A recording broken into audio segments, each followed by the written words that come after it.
ఆంధ్రకు కానీ రాయలసీమకు నష్టం చేస్తలేము. మా ఈ ప్రాంతానికి ఉన్నది ఆ వనరులు మాకు కావాలంటే వాళ్ళు కూడా తెలుగు వాళ్ళే, వాళ్ళు కూడా మన వాళ్ళే.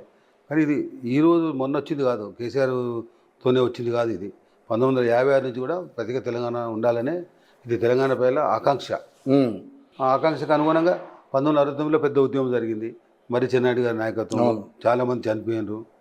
దాని తర్వాత ఎవరు వచ్చినా కానీ వాస్తవంగా రాజకీయంగా వాళ్ళకు మనుగడ లేనప్పుడు కొంతమంది తెలంగాణ ఉద్యమాన్ని ముంగట పెట్టారు. వాస్తవంగా నిస్వార్థంగా మొదలుపెట్టినది కాదు, కానీ తెలంగాణ ప్రజలకు అది అవసరం.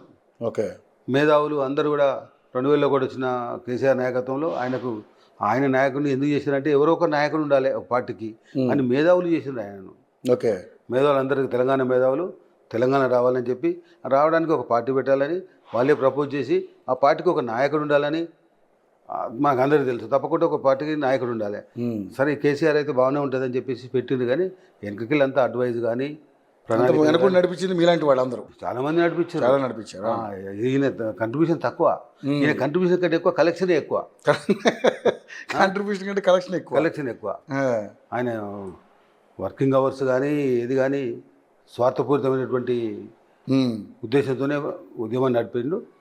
సరే ఎవరెవరు ఒక హెడ్ ఉండాలి ఫ్యామిలీ అని చెప్పి పెట్టింది తప్ప ఆయన నిజమైన హెడ్ కాదు. ఆయన నిజంగా తెలంగాణ రావాలని కూడా లేదు. ఓకే ఓకే సార్, ముఖ్యంగా చూసుకుంటే సార్ తెలంగాణ రాష్ట్రంలో ఆ 10 ఏళ్లలో జరిగిన పరిపాలన గురించి మీరు మాట్లాడితే ఏం చెప్తారు? ఎందుకంటే అనుకున్న స్థాయిలో అంటే నీళ్లు, నిధులు, నియామకాల విషయంలో మీరు సంతృప్తిగా ఉన్నారు. ఎందుకంటే ఆ పార్టీలో చెప్తున్నా కదా, నీళ్లు ఆయన పొలానికి వచ్చినాయి, నిధులు ఆయన ఇంటికి వచ్చినాయి, నియామకాలు కూడా ఆయనకి వాళ్ళ ఇంటికే వచ్చినాయి.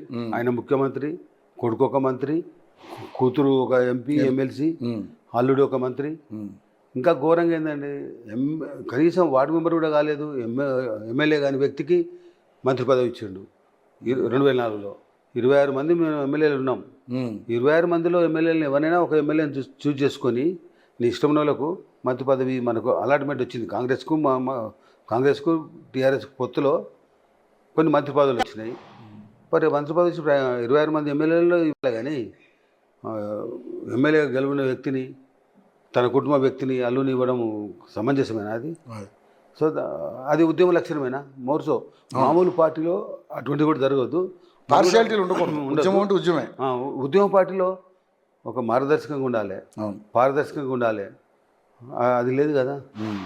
ఇంతసేపు తనకు వాళ్ళ గురించి తప్ప మనం తెలంగాణ ప్రజల కొరకు కానీ ఉద్యమకారులకు కూడా ఎలాంటి లాభం లేకుండా ఉద్యమకారుల శ్రమంతా దోచుకున్న వ్యక్తి కేసీఆర్ కుటుంబం.